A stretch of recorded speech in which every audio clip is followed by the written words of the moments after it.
Let's bring in Page Pate for more perspective. He's a criminal defense and constitutional law attorney. Page, you've been a skeptic, as I understand it, of the likelihood that there is criminal charges against the former president or his staff that come out of the January 6th committee hearing.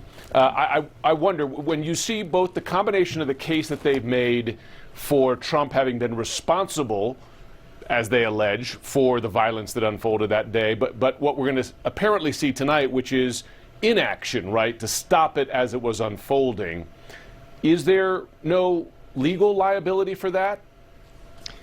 Well, Jim, I think it's going to be difficult, but let me be clear. I think the January 6th committee has done a fantastic job in laying out a good, solid case as to why Trump should be scrutinized for all of his actions during this period of time.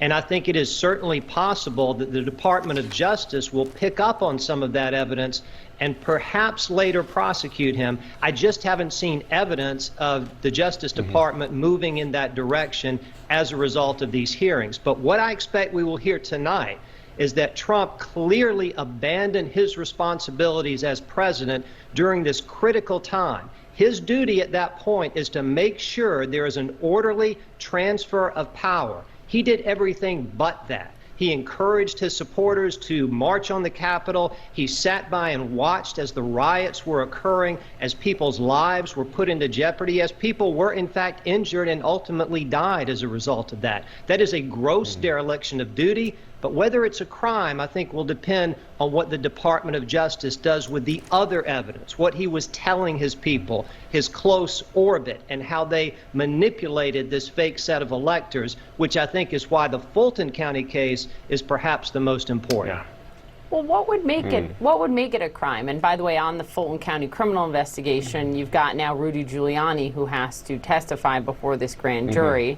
But to the point about DOJ and the president and the inaction in that 3+ hour span on January 6th while he was watching TV, as we just heard those folks testify to, what would make it criminal?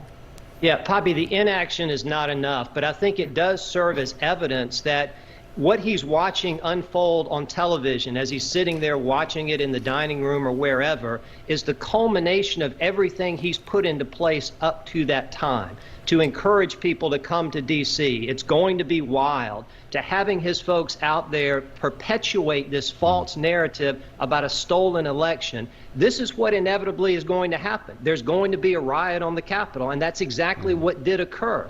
And so by not taking any action to stop it, there's certainly the suggestion that he's watching unfold what he wanted to happen to begin with.